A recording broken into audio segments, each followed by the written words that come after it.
Let's talk about your time in LA. It's been filled with a man named Caleb Williams, who is described by everybody as one of the most electrifying college football players of all time. Now he's making the jump to college ball. I just learned from Schefter he does not have an agent.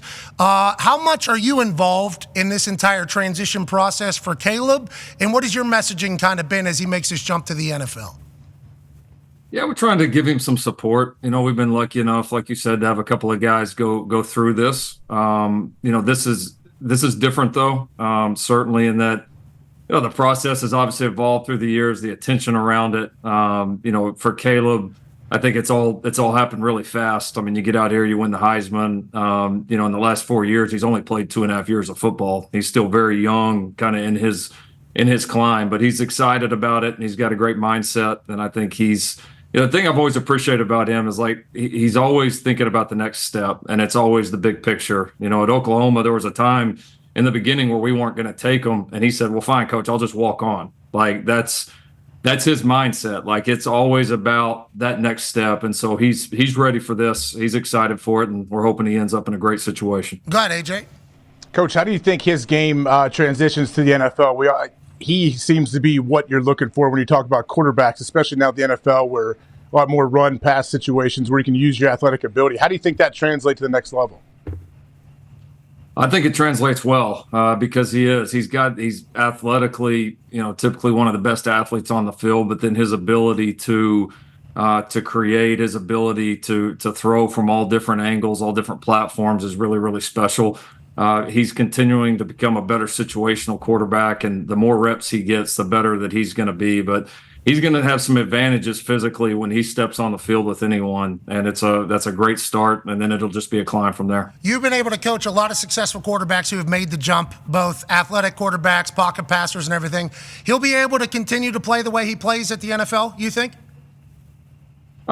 I think his game will have to adapt because people, and we saw this even this year, like people are going to try to defend him differently, and you guys know, everybody's going to try to get the book on what works against you, and they're going to continue to try different things. And so as a quarterback, you've got to learn to find different ways to win, different ways to move the football and be productive. And so he'll have to adapt because there'll be some people that'll want to keep him in the pocket, that'll want to, make him win the game from that perspective. He physically certainly can do it, and that'll just be part of his climb. And again, I think that's why it's so important. A guy like this has got to get in the right situation where he's developed, he's got the right people around him, so that he can continue to climb as a player. Okay, let's talk about the situation around him with the right people. Cliff Kingsbury just got hired by the Commanders to be the offensive coordinator. Obviously, he was with you guys last year. Caleb said, "My dog, congrats." They're a potential suitor for Caleb Williams. How many of these teams have reached out to you to talk about Caleb? I assume all of them. And what is the messaging or the questions that they're asking?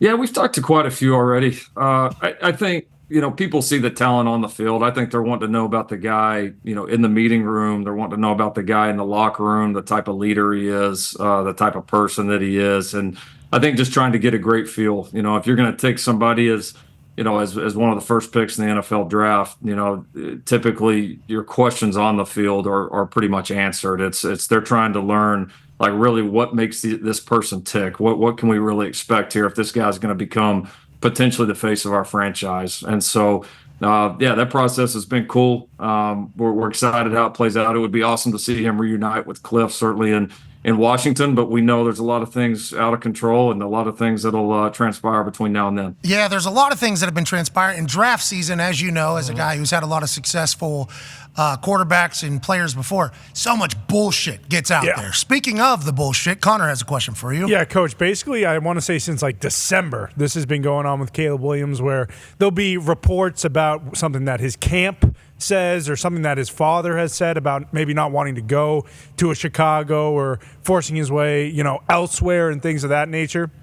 Is that something that you have dealt with, or is this just complete and utter bullshit of teams that maybe are a little, higher in the draft and want to kind of bash his name, which we know is going to happen throughout these next 2 months leading up to the draft? I mean, we just saw it with C.J. Stroud, and then we saw how that turned out for him in Houston. But is that just complete BS? And is the narrative around Caleb kind of been skewed to the point where people aren't really sure exactly who he is? And do you think that's on purpose as well? Yeah, I think it's a total smokescreen. I mean, I think it's people playing the game. Like knowing Caleb, like location wise, I don't think he cares one bit about where he's at. Like all of these franchises are in really good cities. Like really, there's advantages to anywhere that you could go. He wants to win. He wants to be a guy that's playing in this game that's getting ready to come up this week. And I think for him, it's less about location and it's just more about getting in the right situation where he knows he can continue to develop and do the things that he needs to do to help a franchise be successful. And that's it. And he's got a one-track mind that way. So, no, I don't think there's any truth to that at all. The guy wants to win. He's a competitor. Certainly, I know he would love to go first overall. I mean, as any competitor, who wouldn't? But at the end of the day, it's about winning for him and nothing else. Has Caleb's camp, that's how it's being described as, just showed up at your office every single day throughout the season and told you you're doing things wrong? Is that how it's gone? Yeah, they've got a little corner office over here right now. Yeah. That's how it's being portrayed, though, Coach. That's literally how it's kind of being portrayed. It's like Caleb's camp says this, Caleb's camp says this.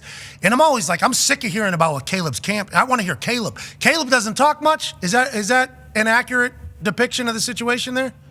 Yeah, he's just very low key about it all, and so yeah, it's honestly the group of people he's got around him are really good. They were really low maintenance in all the years that we worked with them, whether it was recruiting them in the beginning or working with them the last 3 years. Really low maintenance group, and Caleb wants it that way because again, he's about one thing. He's about ball.